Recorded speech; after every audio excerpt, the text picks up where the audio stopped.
To fully appreciate this historic season from SEMO men's basketball, you have to go back to the beginning. The Cement Your Legacy block party, when the Redhawks, with 2 new coaches and 10 new players, were out and about with fans for the first time. Every summer is always kind of exciting, especially this year we had brought in so many new faces. We all new, so we just trying to get accustomed to each other, but we just having a lot of fun. You can't even really tell, like, these new guys, the way we gelling. It's going to be a great year. We laid that foundation here at the beginning, and hopefully this just is a springboard for what we're trying to do come November, December, January, February, March. Maybe Coach already knew, and when the journey officially began, the comparisons to the legendary 1999-2000 team weren't far behind. The first 3-0 start since that season, but not long after, adversity struck. An 8-game losing streak with injuries and illness running rampant. Losing 4 guys that have started games for us this year. We've been missing bodies, and like you saw tonight, we had limited bodies, probably about 6 or 7 playing, so it's been tough, but that's college basketball. As long as we can get healthy, I feel really good about our team. When they finally did, their first win in over a month in their first home conference game. Felt good to get a win, especially at home. You know, one of our big themes this year, we really want to protect home court. We don't quit. The group we have, we do not quit. That would be tested just over 2 weeks later when leading rebounder Kobe Clark went down for the season with a knee injury. How did the Redhawks respond? Clawing out a double overtime win against Tennessee Tech in front of the rowdiest crowd of the year. From the start of the game to the finish, it was awesome. Just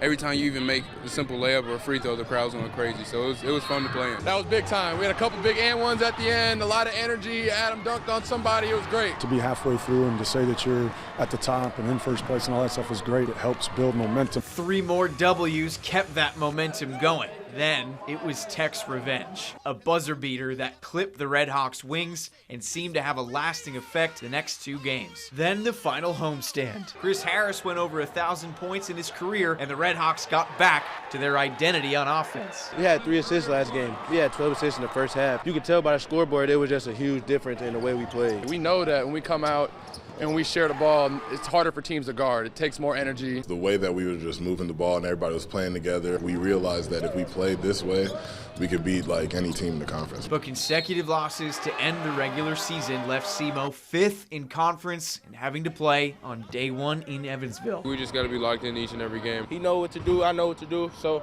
we ready to roll. Before we left Cape, I told the guys, if you don't believe that we can go win this, don't get on the bus. Game 1 against Lindenwood, and no shades from the overtime loss to the Lions just a week ago with Philip Russell back in the lineup. So on to the quarterfinals, where a 15-point second half cushion shrank to 6 in the closing minutes, but it was Nate Johnson and Chris Harris that weathered the storm. Our late game execution was not there, but these guys here made free throws late. And these guys put a lot of confidence in me, and I just go out there and play hard. Josh early looked at me and started screaming. He said, "I'm not ready to go home." That's when I realized everyone's on the same page and everyone's trying to get a championship. 2 down, 2 to go. Early backed that up and more in the upset win over top-seeded Morehead State in the semifinals. A double-double that put the Redhawks in position for the dagger from Philip Russell with 20 seconds to go. I really just didn't want to go home. We looked at this tournament as a chance to get to the ultimate goal they wanted to. 40 more minutes of basketball to be played to really have a pinnacle that we're looking for. It took more than 40 minutes after the Golden Eagles came inches away from ending the Redhawks season at the buzzer. They thought it was a 3.